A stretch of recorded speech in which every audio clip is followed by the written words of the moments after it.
Alrighty, hi there class. I just wanted to get back to you on the assignment regarding three-dimensional boxes and intensity changes in colors. Okay, so I'll just show you a little preview of that again.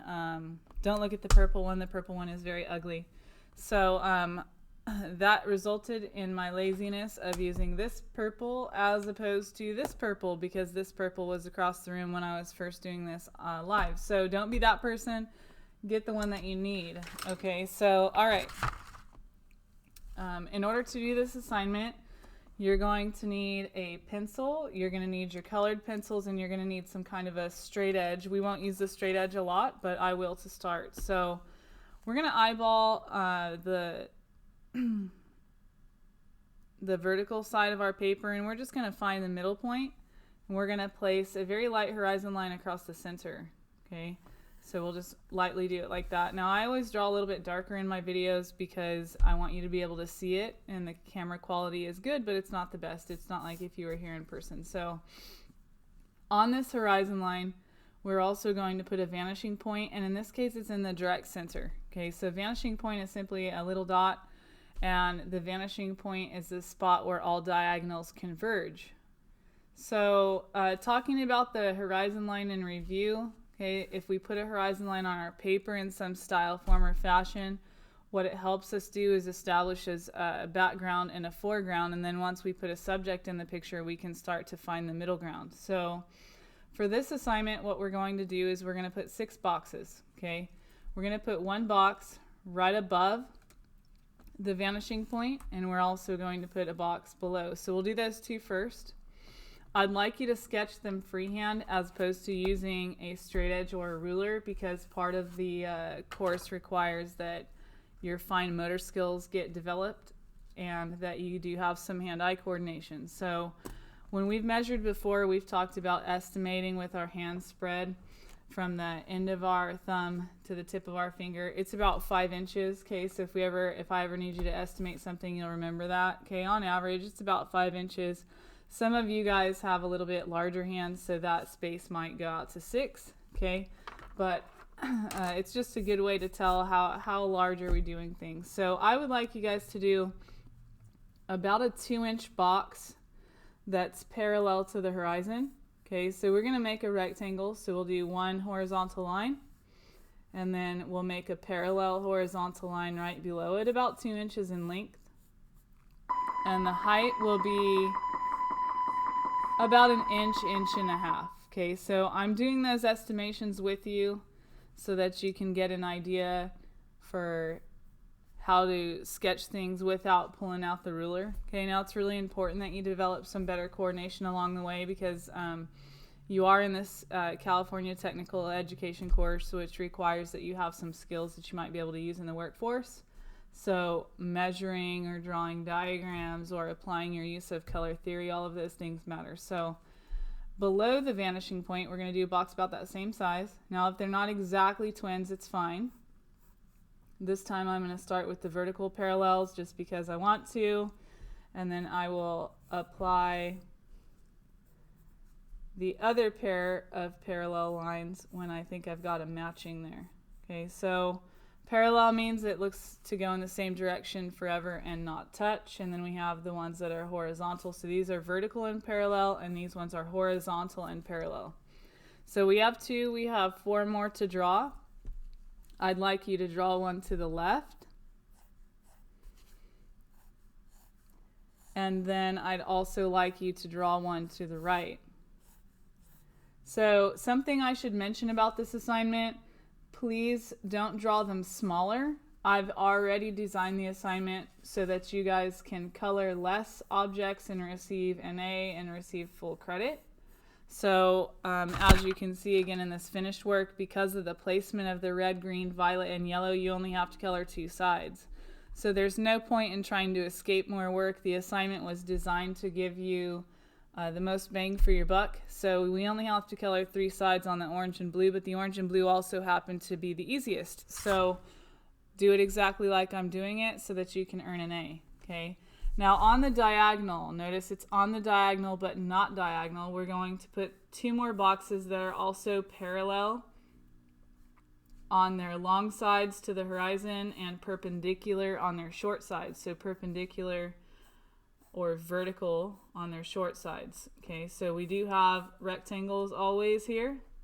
I'll do another rectangle on the opposite side. Again, it's going to be parallel to the horizon, so that means it's flat just like this horizon line here, and perpendicular or vertical on the short sides. And then we're all set up and ready to go. So what I'd like you to do next is go ahead and sign your paper in the lower right. Let's get that taken care of right away. Okay, so when you're making any kind of artwork, we should be seeing a lower right legible signature.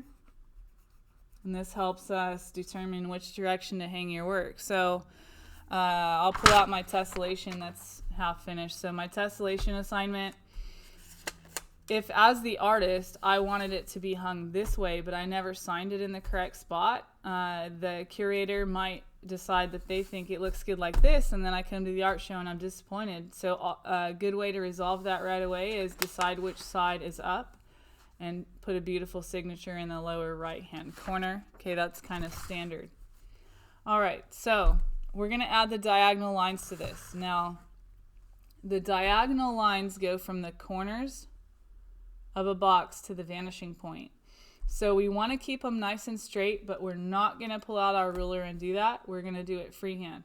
Okay, so I'm going to connect all the corners that I can to that vanishing point nice and straight, and I'm going to do it freehand. So the way that I like to do it, I like to look at the corner that I want to connect, and then I look at the place I want to go, and I bounce back and forth between those two with my eyes for a little while. Then I hover over the paper, and I like to move from about the middle of my body away from my body with a stiff arm, not a flexible wrist or flexible fingers. I'm just going to hold it nice and straight and use my arm somewhat of a pendulum and connect that line as straight as possible. Okay, notice I sketched more than one line. If I get an extra one, I'm not going to freak out. I'm just going to erase it because I'm doing it with very little pressure so that it's not going to leave a ghost mark. I'm also going to rotate my paper if it becomes uncomfortable. Okay, so I'm going to rotate and connect. And now I have to decide about the line that creates depth. So I have height here, so I'll just put a little H so you guys can see what I'm talking about. The height is going perpendicular to the horizon, and then I have width going parallel with the horizon. So the one that creates depth goes between the diagonals that come from the corners of the original shape, which happens to be this rectangle here. So I'm going to take and put a vertical line in the exact same angle about halfway between the box and the horizon, or I'm sorry, and the vanishing point. So I'm going to eyeball that about halfway, and I'm going to place a vertical line right between those diagonals. Okay, so no matter what the original shape is, the line that creates its depth needs to reflect the same angle as the side that it came from. Okay, so if this was curved, then this needed to reflect the same degree of curve as the front. Okay, so I'm going to erase these little extra pieces, these extra diagonal pieces that I no longer need, and I'll also erase the horizon line that's inside of my box. And this box that I drew, this one is going to represent violet, and violet is just a fancy name for purple. Okay, purple's kind of its street name. So I'm going to go across and I'm going to take care of my yellow box. Okay, this one over here is going to be yellow. Yellow and violet are complementary colors. That's a big point of this assignment. That's why I have them across from each other so you guys can remember that. And I'm going to do the same trick here, trying to get that as straight as possible without the use of a ruler. And again on the bottom. And then I'll make sure that when I'm drawing the line that creates the depth, I'm going to keep it the exact same as the side of the shape that it came from. In this case, this was a rectangle. Okay, so these two diagonal lines came from this side of this rectangle. So therefore, this line that creates the depth needs to be vertical and the same angle as the shape that it came from. So I'm going to erase that little extra piece of the horizon line and the extra pieces of the diagonals because I don't need them anymore. All right, so moving forward, let's do a box that has three sides. Excuse me, I cleared my throat a little bit there. So I will connect that corner to the vanishing point. The vanishing point happens to be on the horizon line in this case. And then I'll connect the second corner, and then I'll do it again with the third, okay? Notice that I'm really comfortable with moving my paper around. Don't get trapped by the surface that you're using. Make it comfortable for your body to work with. So move it, stand up, do whatever is necessary to give yourself the most comfortable way of achieving success, okay? So we have 3 diagonals. We know we don't need to draw this one because that diagonal would pass in front of the original shape. So that's a good indicator that we don't need to draw it in this case here. So I'm going to go to this side. I have a vertical line. I'm going to go about halfway between the shape and the vanishing point for this particular assignment. And I'm going to place a vertical line there. And then I know where to draw this flat line because of where that vertical line intersected the second diagonal. So this one is nice and flat. It should be the same as this line here, okay?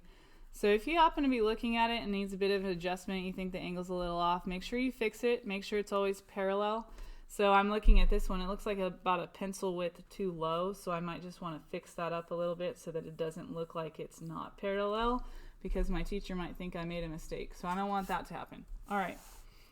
So I'll go up here to the box that's going to be red. The one we just completed will be orange. Orange's opposite is blue.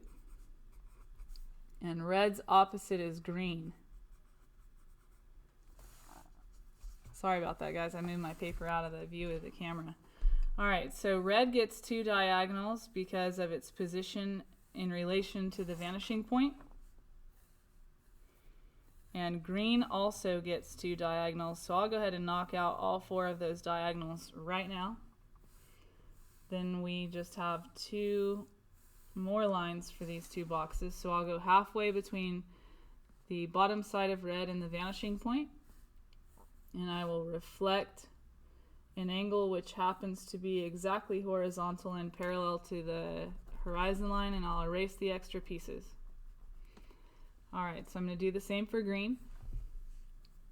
Okay, a big reason about giving you guys that description is because I want the boxes to be a certain size so that I can see that you've mastered your complementary colors. Okay, now keep in mind you're getting a video so that you can stop it and do it and rewind it and rewatch it so that you all get it right. All right, so with the blue box, I probably should have written blue in a different spot, so I will write it below it so that it's not in our way. We'll take the 3 corners to the vanishing point, so we'll call this one diagonal 1, 2, and 3. I'm going to go ahead and start out with 2, then I'll go back and I'll do 1, and then I'll do 3. Alright, so diagonal 2 and diagonal 3 come from the vertical side, the right side of the blue box. So I'm going to make sure that I'm going back and really looking at that side. And about halfway between that side and the vanishing point, I'm going to put a vertical line that's really a twin to this one. Okay, so I'll do the same thing for the top, and I'll make the top nice and parallel to the original shape into the horizon. So that shows us that that shape is flat on the ground. Okay, so I erased all my extra pieces there for blue, and now it's time to get started with the coloring. So just for sake of your working time and for mine, I don't want you guys to have to watch this entire video to the end. So I think I'm just going to demonstrate the red one, and I'll demonstrate the orange one for you. Okay, so for all of these, you're going to have to use the colors opposite as an underlying color that is going to mute it. So for red, we're going to color green beneath it, and for orange, we're going to color blue beneath it. Okay, so for the orange one, we'll start there. we're going to put a really light layer of blue on the side of the box. Okay, so I'm going to be really careful as I do this, and I'm going to have an understanding of a colored pencil. So it's pigment that's been compressed with some oil or wax. Okay, so when we apply it to our paper, some of that wax is going to go on our paper. So we don't want to push too hard, because then it'll get too waxy to accept the orange that's going to go over the top of it. So again, orange's complementary color is blue, and one way we know that is because orange is directly across from blue on the color wheel. Okay, so you can see that orange and blue are directly across from each other. Red and green are right across from each other, and violet and yellow are across from each other.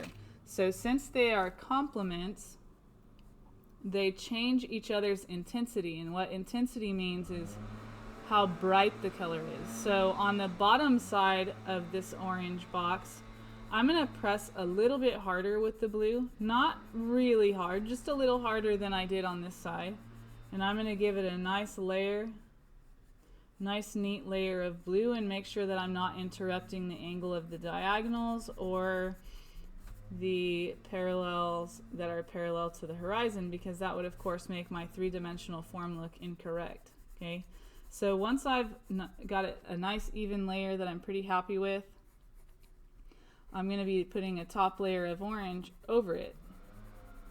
Okay, so notice I went in several different directions, just trying to keep the texture looking nice. I would advise that you guys do that kind of aesthetic judgment on your work. Okay, so aesthetic judgment means that you're taking a look at it and you're making some decisions about how it looks and what needs to be done to make the quality of it look better.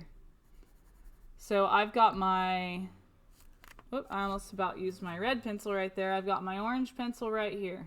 Okay, so I'm going to put a layer of orange right over the top of this blue, and what's going to happen is it's going to aesthetically look a bit darker. So what has probably happened to this point, at least in your art career, you've probably had a great understanding for how black makes a color look darker.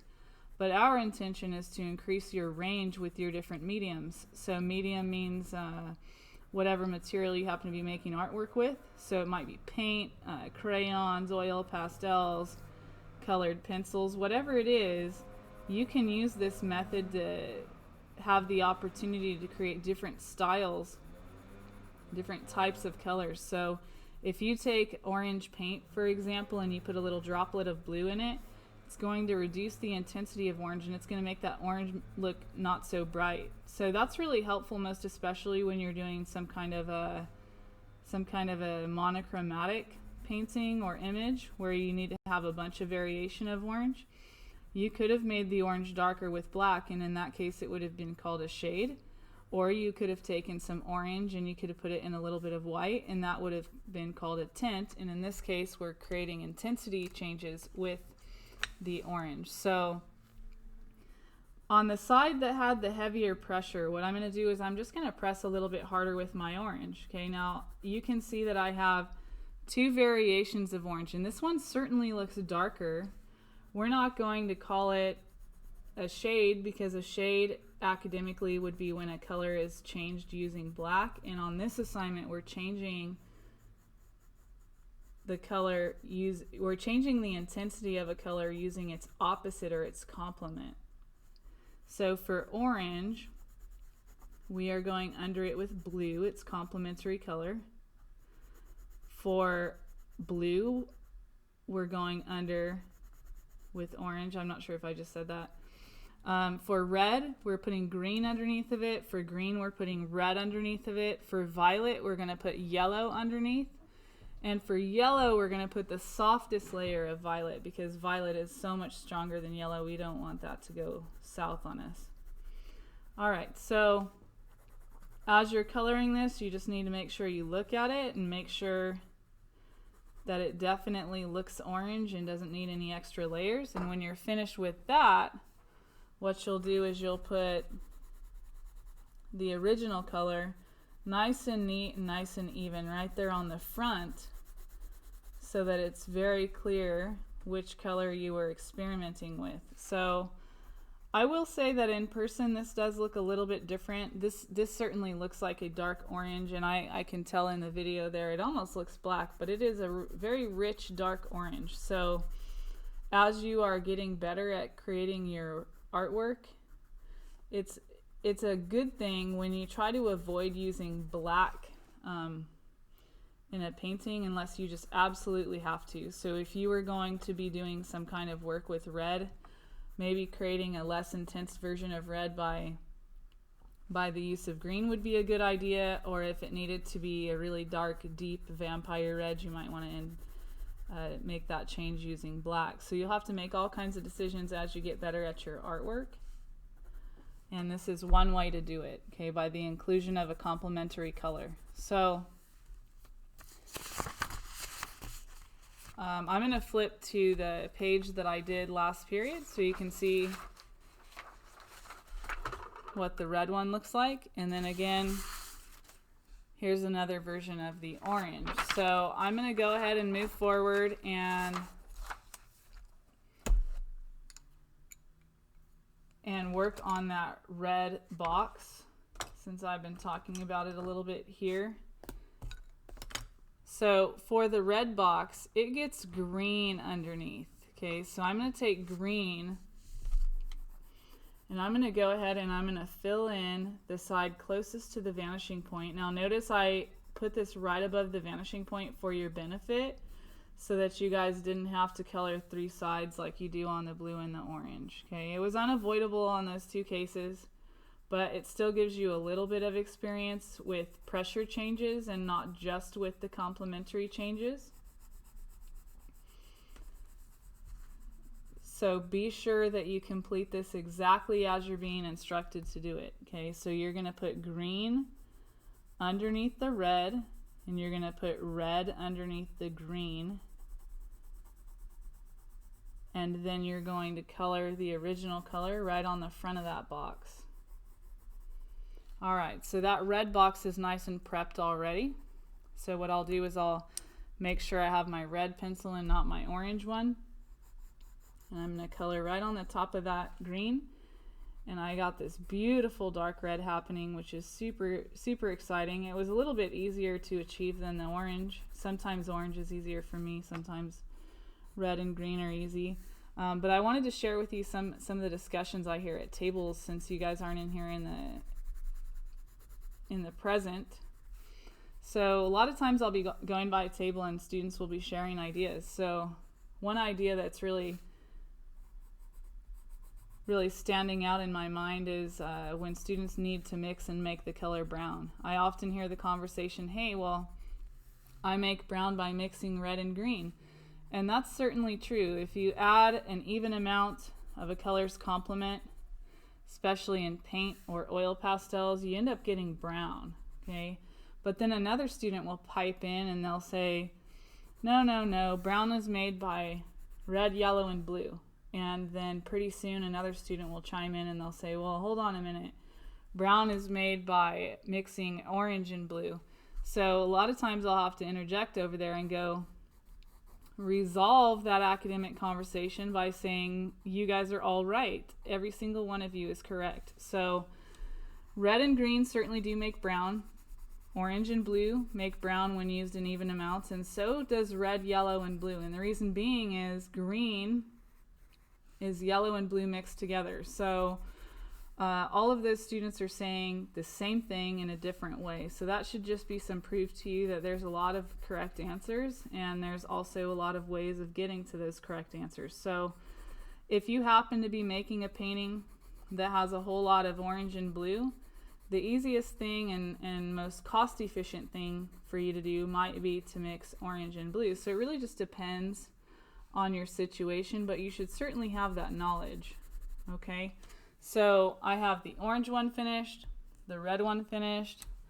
In the beginning I said I wasn't going to color all of them, but now I'm feeling like it's going fast enough to where I want to color a few more for you. So what I think I'll do, I think I'll demonstrate the yellow one because it's really hard, and I'll go ahead and do the green one because that one's pretty fast. So for green, what I'm going to do is I'm going to put red on the side nearest the vanishing point. I keep having to look at my red because in the classroom lighting, sometimes my orange looks like it's red. So I've had that conversation with you a little bit in class. Sometimes you get these pencils from the stores and they've named them the weirdest things. It's like there's a blue pencil named Sky, and it's kind of disappointing because the sky is not always blue. And I joked around in class, like, for example, the sky here in the valley most recently has been different shades of gray and brown, which is really sad because of all of the fires. But nonetheless, a child should not be prevented from being creative because of the name on a colored pencil. So the sky does not have to be blue. It can be any color that you want it to be. So in this case, for green, we're using red underneath of it so that we can create a more muted green, something that's less intense than what our pencil could offer. We're going to take our green and we'll go right over the top. So you'll notice I have quite a variety of pencils out here. I just happen to grab these Prismacolors with the erasers. That's kind of nice in case I do something that I don't like, I can erase it. But these other pencils that I have, like Crayolas are really good color pencils. I really like them. They're affordable. Their colors go on the paper really nicely. Sometimes you get a box of colored pencils that's it's not too good, but anymore there seems to be a lot of good options out there. But I'm kind of a brand snob, to be honest. I like Crayola a lot, and I like Prismacolor quite a bit. So I'm noticing that these Blick art pencils, these Blick studio pencils are pretty good, but I tend to stick with Crayola because they're cheap and they work really good. So just kind of a few tips. If you guys feel like investing in a really nice box of colored pencils, Prismacolor is really good. There's a reason why it costs a lot, and that reason is because they're really nice. So you don't have to buy the expensive stuff. You could certainly get by with the Crayola stuff, and the Crayola product is very, very good. And I also heard a little rumor that Target, their up and up colored pencils are Crayola. So if you look at the distributor on the back of the box, it comes from the same exact town as Crayola, so there's a pretty good possibility that that might be true. So up and up pencils could also be a good option for you. That keeps it really affordable. So I have a nice dark side on the screen box. The next step is to go ahead and color the front green. Okay, I cannot say enough how proud I am of you guys for doing such a good job on your artwork, even though you guys are in this distance learning setting. And I think that's really important. And I'm doing my very best to design assignments where you're learning a lot, and assignments that are very possible for all of you guys to get an A on. Okay, so the art teachers are talking more and more every year, okay, at Tulare Union and at Western and Mission Oak, and we're all trying to make sure that we share our good ideas with each other so that our students are successful, and that when you leave here you actually know some really important stuff. Okay, so one of the important things that we want you to learn is 1-point perspective, and that's what's happening here. So you have a shape, and the shape's illusion of depth is being created by diagonal lines that go to one vanishing point, and that you guys have certain vocabulary words mastered. So horizontal, vertical, parallel, diagonal, all of those types of words, and then complementary colors. Okay, so red and green are complements, blue and orange are complements, and yellow and violet are complements. Okay, so I'm going to wrap this up with just this violet box, and I'm just going to give verbal instructions for these two on the left. So on the yellow, we're going to have to put violet. Okay, so I'm going to put a super light layer of violet on the side nearest the vanishing point. And the reason I'm going to be super careful and make sure that it's not too dark is because violet is so much more pigmented than the yellow. So there's a whole lot more pigment in the purple than there is in the yellow, and it's just really, really dark compared to the yellow, so we know it's going to kind of overpower it. and I don't want it to be too dramatic. I just want it to be showing a darker yellow. So I have all kinds of students that do monochromatic yellow paintings because they want the challenge of that, and that's always very respected, and I'm always really impressed with what they can do. But the students that have the complementary color knowledge are the ones that seem to do the best job on that. So if a student is doing a monochromatic painting in yellow, they're usually taking yellow and using a tinted version of yellow. So they're taking yellow into white and they're creating all these lighter versions of yellow. And then when students try to create the dark yellow, they tend to run into some corners because when they add black to it, it turns like an army green. But then when the students start to layer violet and yellow, they start to get this really nice gold. So hopefully that'll happen for us here. So I'm going to go ahead and I'm going to do this a little bit backwards. I'm going to fill in this front side of this box so you can see how beautiful complementary colors are next to each other. Okay, so yellow and violet next to each other, they're a complementary pair and they look quite good. Okay, that's again why you see them so often in uniforms. The Lakers is just a really popular, easy example of that.